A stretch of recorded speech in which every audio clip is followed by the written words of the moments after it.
오늘 이 귀한 시간에 모이신 모든 성도님들을 환영하고 축복합니다. 오늘 청년부 헌신 예배로서 에너지 넘치는 예배가 진행되고 있는데요. 이 자리에 나오신 모든 성도님들께 에너지가 넘치는 시간 되시길 진심으로 소망합니다. 오늘 본문 말씀을 살펴보시면은 이제 기원전 586년 이스라엘이 충격적인 사건을 맞이하는 것으로 오늘의 본문 배경이 이루어지고 있습니다. 이때 이뤄진 사건은 바로 바벨론의 침공으로 인해 예루살렘이 멸망당하였던 끔찍한 사건이었지요. 이 사건으로 인하여서 하나님께 예배를 드리던 성전은 무너지고 불타 없어지게 되었고요. 예루살렘의 성벽은 무너져 느헤미야가 재건하기 전까지는 142년 동안이나 방치되는 비극을 맞이하게 됩니다. 또한 유대인들은 바벨론의 포로로 끌려가게 되며 그들은 절망의 구렁텅이로 완전히 떨어지게 되었습니다. 이 사건으로 말미암아 유대인들은 큰 충격을 받게 되었고 자신들의 정체성이나 신앙에 대해 혼란과 비극을 경험하는 계기가 되고 말았지요. 이러한 비극을 맞이한 유대인들의 상태를 살펴보자면은 그들의 상황과 상태는 썩 좋은 편은 아니었습니다. 당시 유대인들은 하나님을 저버리고 하나님을 떠나 살며 패역한 삶을 이어가고 있었습니다. 그들은 우상 숭배에 빠져 있었고요. 하나님이 아닌 온갖 이방 신들을 섬기면서 자신의 신앙을 저버리는 모습들을 보여주고 있었습니다. 이 심각한 상황이 어느 정도였냐면요.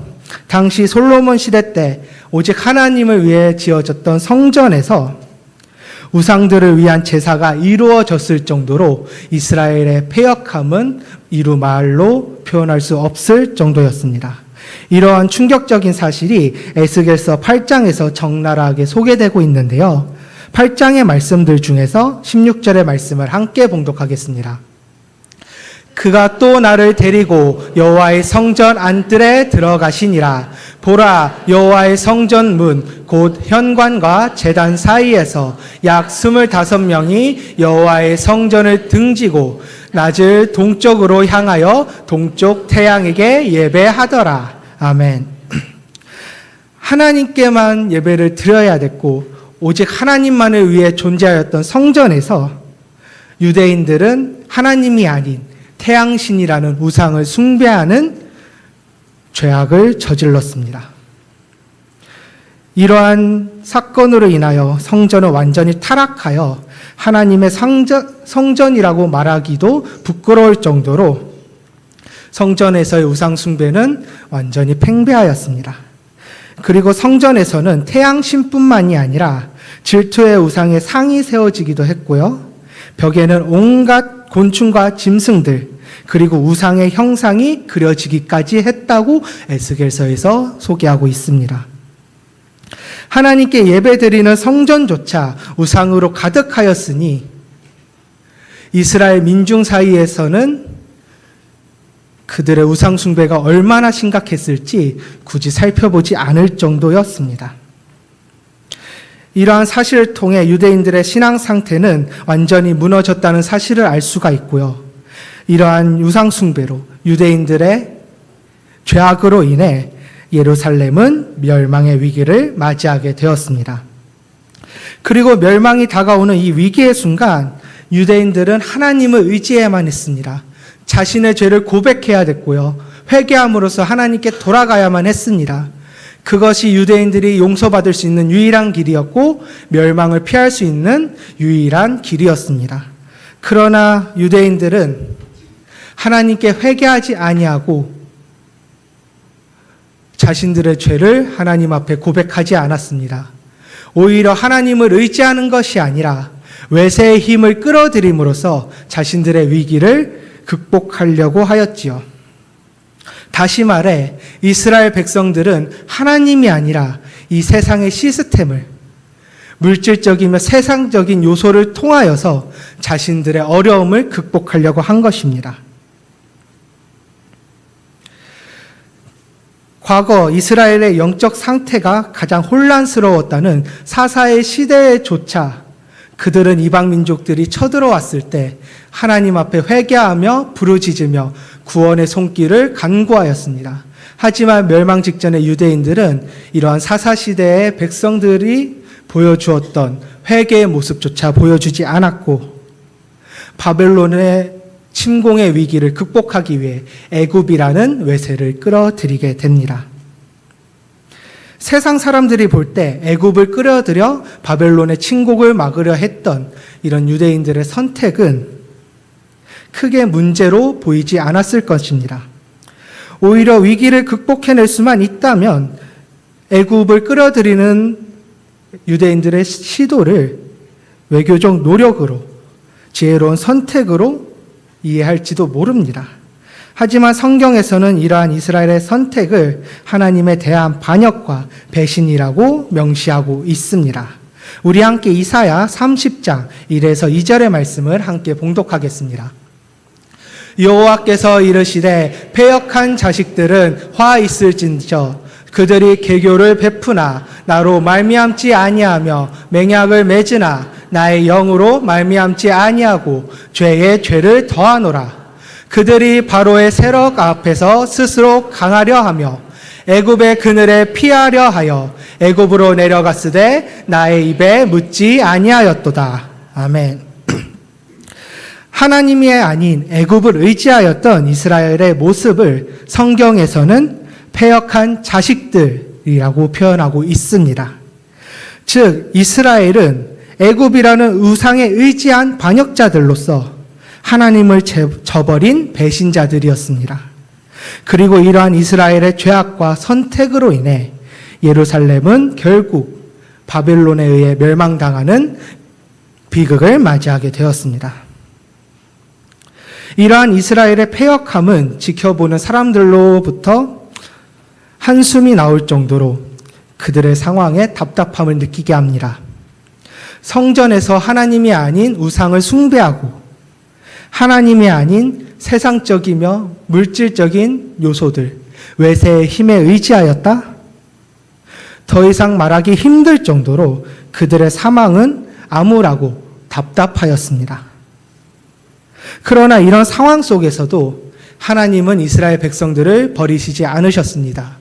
오히려 그들이 여호와께로 돌아오도록 그들이 멸망을 피하고 하나님께로 다시 돌아와 주의 백성으로 살아갈 수 있도록 수많은 선지자들을 그들에게 보내주셨습니다. 그리고 이 선지자들을 통해서 한 가지 중요한 메시지를 보여주시는데 그것은 바로 여호와께 돌아오라는 메시지였습니다. 하나님의 선지자 요엘은 이스라엘 백성들에게 이렇게 얘기하였습니다. 지금이라도 너희는 진심으로 회개하여라. 나 주가 말한다. 금식하고 통곡하고 슬퍼하면서 나에게로 돌아오너라. 요엘 2장 13절의 말씀입니다. 그리고 하나님의 선지자 이사야를 통해서도 이렇게 말씀하셨습니다. 악한 자는 그 길을 버리고 불의한 자는 그 생각을 버리고 주님께 돌아오너라. 주님께서 그에게 긍휼을 베푸실 것이다. 우리의 하나님께로 돌아오너라. 주님께서 너그럽게 용서하여 주실 것이다. 이사야 55장 7절의 말씀입니다. 그 외에도 스가랴, 호세야, 말라기와 같은 하나님의 많은 선지자들이 이스라엘 백성들에게 끊임없이 외쳤습니다. 여호와께로 돌아오라. 주님께 회개하라. 주님께서 용서하여 주실 것이다. 이렇게 구원의 메시지를 끊임없이 백성들에게 전하였습니다. 그러나 이렇게 수많은 선지자들을 통해서 구원의 메시지를 보내주셨음에도 이스라엘의 백성들은 하나님께 돌아오지 않았습니다. 그들은 예루살렘이 멸망당하는 그 순간에까지 패역한 백성으로서 하나님을 저버린 삶을 이어간 것입니다. 결국 하나님께 돌아가지 않은 유대인들의 선택으로 인해 그들의 죄악으로 인해 예루살렘은 멸망을 맞이하게 되었고 하나님을 위한 성전이 무너지며 불타 없어져 버리는 끔찍한 비극을 맞이하게 됩니다. 우리 함께 예레미야 52장 13절의 말씀을 함께 봉독하겠습니다. 여호와의 성전과 왕궁을 불사르고 예루살렘의 모든 집과 고관들의 집까지 불살랐으며. 아멘. 이스라엘의 우상 숭배로 인해 하나님의 성전은 이방 민족 바벨론의 손에 불타 없어지게 됩니다. 이 사건은 유대인들에게 너무나도 충격적인 사건으로 다가오게 됩니다. 왜냐하면 하나님의 성전이 다른 이들도 아닌 이방신, 곧 우상을 섬기는 이방인들의 손에 무너지고 불타 없어졌다는 것은 저 이방인들이 하나님의 백성인 우리에게서 승리하였다는 것을 의미하였기에 유대인들의 충격은 너무나도 컸었고 그들은 끔찍한 패배감을 느껴야만 했습니다. 그러나 안타깝게도 이스라엘 민족들의 고난은 여기서 멈추지 않았습니다.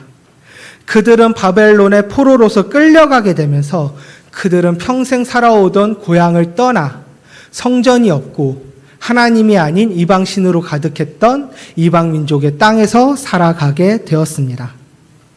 특히 바벨론은 자국의 이익을 위해 이스라엘의 인재들, 귀족들, 제주꾼이나 기술자들을 자신들의 나라로 끌고 가는 선택을 하였습니다. 이로 인하여서 이스라엘 백성들은 아무런 연고도 없는 하나님이 아닌 우상으로 가득한 바벨론 땅에서 자신들의 삶을 이어가게 된 것입니다.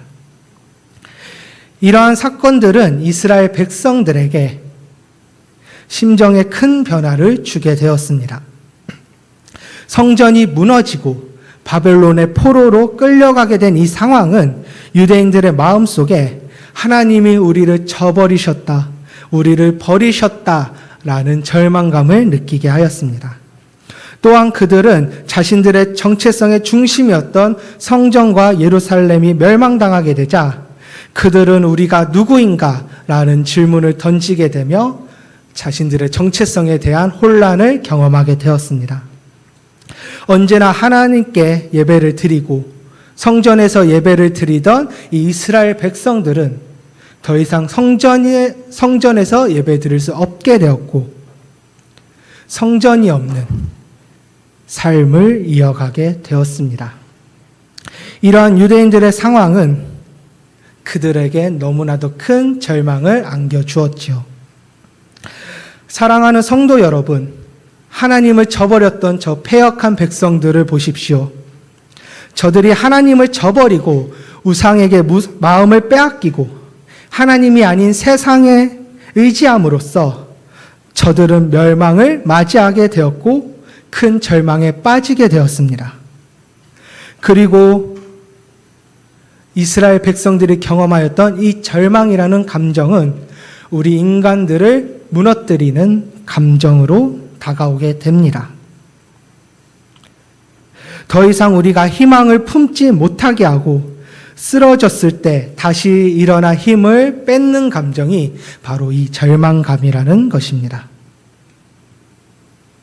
그리고 유대인들은 이러한 절망감으로 인해 크게 혼란스러워하였고 자신들의 심경에 큰 변화를 맞이하는 그런 계기를 맞이하게 되었습니다. 사랑하는 저희 성도님들께서는 패역한 백성이 아니라 하나님께 사랑받고 하나님을 사랑하는 주의 백성이 되시기를 바랍니다. 이스라엘 백성들처럼 절망에서 허우적대면서 무너지는 것이 아니라 하나님을 의지함으로써 어떠한 고난도, 위기도, 절망도 극복하는 주의 백성이 되시길 진심으로 소망합니다.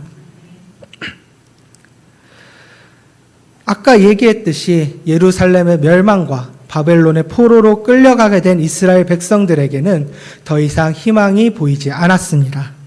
그들의 눈앞에는 오직 절망만이 가득했습니다. 이들은 자신의 정체성이며 하나님께 예배드릴 장소를 잃어버렸고 언제나 하나님께서 지켜주실 거라 확신하였던 예루살렘의 멸망을 바라보았습니다. 그리고 이들은 평생 살아오던 고향을 떠나 이방 민족이 살고 있는 아무런 연고도 없는 바벨론에서 살아야만 했습니다.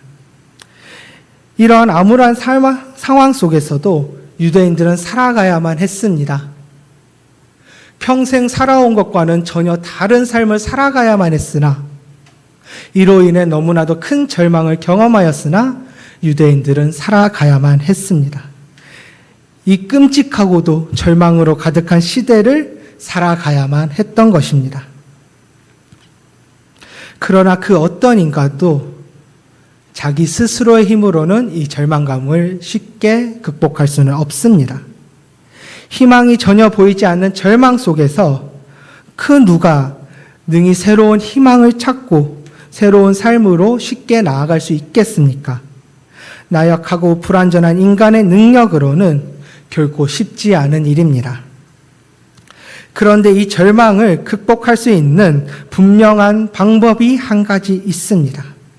그리고 이 방법은 사실 유대인들에게도 그리고 이 세상을 살아가는 우리들에게도 너무나도 가까운 데 있는 방법입니다. 그것은 바로 세상이 아니라 하나님을 의지하는 것입니다. 하나님의 말씀을 의지하고 하나님께서 우리와 함께 동행하신다는 그 사실을 믿고 의지하는 것이 우리가 절망을 극복할 수 있는 유일한 방법입니다. 유대인들이 멸망을 경험하고 절망을 경험하게 된 이유가 무엇입니까? 하나님을 저버리고 하나님을 의지하지 않았기 때문입니다. 그렇다면은 이들이 저질렀던 죄와는 반대로 하나님을 의지하고 하나님을 저버리지 않게 된다면은 저들은 자신들의 절망을 능히 극복할 힘을 얻을 수 있었을 것입니다. 하나님을 의지하고 하나님의 뜻대로 살아가는 하나님의 백성으로 살아가게 된다면은 패악한 백성의 절망스러운 삶이 아니라 하나님께 돌아온 주의 백성으로 희망적인 삶을 살아가게 되는 것입니다.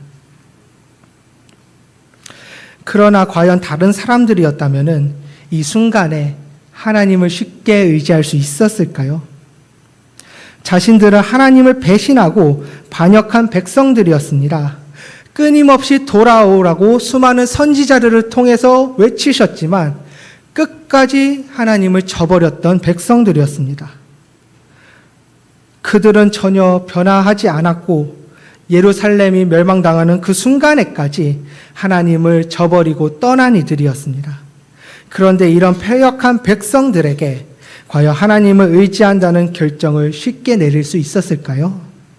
수많은 기회를 저버리고 멸망의 길을 선택한 백성들에게 과연 하나님을 부르짖는다는 이 선택지를 고를 면목이 있었을까요? 일반적인 상황이었다면은 죄책감과 부끄러움으로 그 어떤 도움도 부르짖음도 외칠 수 없었을 것입니다. 그만큼 백성들의 죄는 너무나도 더러운 것이었고 부끄러운 것이었습니다. 그러나 하나님께서는 이러한 상황 속에서도 이스라엘 백성들에게 희망을 전해주셨습니다. 하나님을 저버리고 반역하였던 이스라엘 백성들에게 회복의 역사를 약속하시며 저들에게 다시 기회를 주시겠다고 말씀하십니다. 그리고 그분의 선지자인 예레미야를 통하여서 절망에 빠진 이스라엘 백성들에게 희망을 예언하여 주셨습니다. 예레미야 29장 10절로 11절의 말씀을 함께 봉독하겠습니다. 여호와께서 이와 같이 말씀하시니라. 바벨론에서 70년이 차면 내가 너희를 돌보고 나의 선한 말을 너희에게 성취하여 너희를 이곳으로 돌아오게 하리라. 여호와의 말씀이니라. 너희를 향한 나의 생각을 내가 아나니 평안이요 재앙이 아니니라. 너희에게 미래와 희망을 주는 것이니라. 아멘. 하나님은 멸망당한 이스라엘 백성들에게 70년 후에 다시 예루살렘으로 돌아오게 해주시겠다. 그들을 회복시켜 주시겠다고 약속하십니다. 그리고 절망으로 가득하였던 이스라엘 백성들에게 새로운 미래와 희망을 보여주셨습니다. 이 얼마나 놀라우신 사랑입니까? 하나님을 저버리고 주님의 사랑을 배신하였던 이 백성들에게 다시 한번 회복의 약속을 말씀해 주시고 다시 그들의 고향인 예루살렘으로 돌아가게 해주시겠다고 약속하시며 이스라엘 백성들이 절망이 아니라 희망을 바라볼 수 있도록 선지자를 통해 하나님께서 말씀하신 것입니다. 일반적인 상식으로는 이러한 하나님의 사랑은 결코 이해할 수 없습니다. 과거 수많은 왕들을 보십시오. 그들은 자신에게 반역한 반역자들을 발견하게 된다면 그들을 결코 용서하지 않았습니다. 그 반역자 한 명뿐만이 아니라 그와 관계되어 있는 관계자들, 가족들, 친척들 모두 붙잡아 말살시켜 버릴 정도로 반역에 대한 죄에 대해 철저하게 그리고 단호하게 처벌하였습니다. 하지만 하나님께서는 자신에게 반역하였던 이스라엘 백성들을 또다시 용서하여 주십니다. 그리고 그들에게 새로운 미래와 희망을 보여주시면서 그들이 절망으로부터 벗어날 수 있는 힘과 기회를 주셨습니다. 그리고 하나님께서는 예레미야 선지자를 통해 이스라엘 백성들에게 이렇게 말씀을 하십니다. 예레미야 29장 12절에서 14절의 말씀인데요. 제가 봉독해 드리겠습니다. 너희가 내게 부르짖으며 내게 와서 기도하면 내가 너희들의 기도를 들을 것이요 너희가 온 마음으로 나를 구하면 나를 찾을 것이요 나를 만나리라. 이것은 여호와의 말씀이니라. 나는 너희들을 만날 것이며 너희를 포로된 중에서 다시 돌아오게 하되 내가 쫓아보내었던 나라들과 모든 곳에서 모아 사로잡혀 떠났던 그곳으로 돌아오게 하리라. 이것은 여호와의 말씀이니라. 아멘. 하나님께서는 백성들에게 기도하라고 말씀하셨습니다. 그리고 그 기도를 들어주시겠다고 이스라엘 백성들에게 말씀하셨습니다. 그리고 하나님을 구하라고 말씀하시면서 그들이 구하면 만나주시겠다고 대답하여 주셨습니다. 그리고 백성들이 다시 그들의 고향으로 돌아오게 하겠다고 말씀하셨습니다. 패역한 백성들의 죄로 인해 완전히 단절되었다고 생각했던 하나님과의 관계가 아직까지도 이어지고 있었던 것입니다. 이스라엘 백성들이 그 관계를 위해 노력했기 때문이 아닙니다. 하나님이 그저 백성들을 사랑하시고 그들의 패역함에도 불구하고 그들을 보호하고 지켜주시고 싶다는 그 크신 사랑으로 인해 그들의 관계는 아직까지도 이어질 수 있었던 것입니다. 사실 더 이상 기도하면 안 된다고 생각됐을 상황이었을 것입니다. 더 이상 예배드릴 성전이었고 하나님을 배신한 패역한 백성으로서 완전히 망하게 되었으니 이제 와서 하나님께 돌아갈 면목도 없고요. 하나님께 부르짖을 자격도 없는 것이 당시 이스라엘의 상태였습니다. 그들에게 죄책감이 있었다면 더 이상 하나님을 의지할 자격이 없다는 그 생각에 더 이상 하나님을 부르짖을 수 없었을지도 모릅니다. 그만큼 하나님을 저버리고 우상을 섬기며 외세를 의지하였던 백성들의 죄는 너무나도 깊고 끔찍한 것이었습니다. 그러나 하나님께서는 이러한 백성들을 여전히 사랑하셨습니다.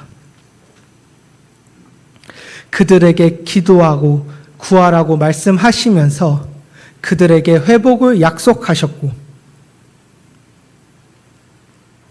예루살렘이 다시 한번 회복되고 포로로 끌려온 백성들이 고향으로 돌아오는 회복의 역사를 이뤄주시겠다고 하나님께서 약속을 해주셨습니다.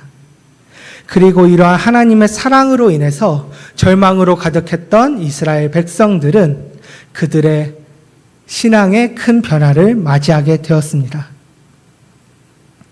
무너진 성전과 예루살렘의 멸망으로 혼란을 겪은 정체성과 신앙의 새로운 변화를 맞이하고 재정립하게 된 것입니다. 이제 이스라엘 백성들에게는 성전이 없었기 때문에 그들은 회당에서 예배를 드리기 시작을 합니다. 그리고 더 이상 우상을 섬기지 않으며 오직 하나님만을 숭배하는 유일신 사상을 더욱더 강화시켰습니다. 그리고 율법 중심의 삶을 살아감으로써 하나님께서 명령하신 하나님의 백성으로서의 삶을 살아가기 위해 노력하였습니다. 그리고 이들에게 나타난 가장 큰 변화는 하나님께서는 어디서나 그리고 언제나 우리와 함께 하신다는 그 사실을 깨달은 것입니다. 우리 함께 예레미야 23장 23절로 24절의 말씀을 함께 봉독하겠습니다. 여호와의 말씀이니라 나는 가까운 데에 있는 하나님이요 먼 데에 있는 하나님은 아니냐. 여호와의 말씀이니라 사람이 내게 보이지 아니하려고 누가 자신을 은밀한 곳에 숨길 수 있겠느냐. 여호와가 말하노라 나는 천지에 충만하지 아니하냐. 아멘. 과거 이스라엘 백성들은 오직 성전에서만 하나님께 예배드릴 수 있다 생각하였고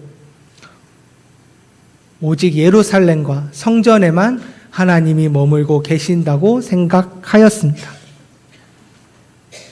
그러나 이스라엘 백성들은 성전의 무너짐과 예루살렘의 멸망 그리고 그 이후에 나타난 하나님의 말씀, 회복을 약속하시고 새로운 미래를 꿈꾸게 하셨던 하나님의 말씀을 통하여서 하나님이 언제나 어디서나 우리와 함께 하신다는 신앙을 깨닫게 되었습니다.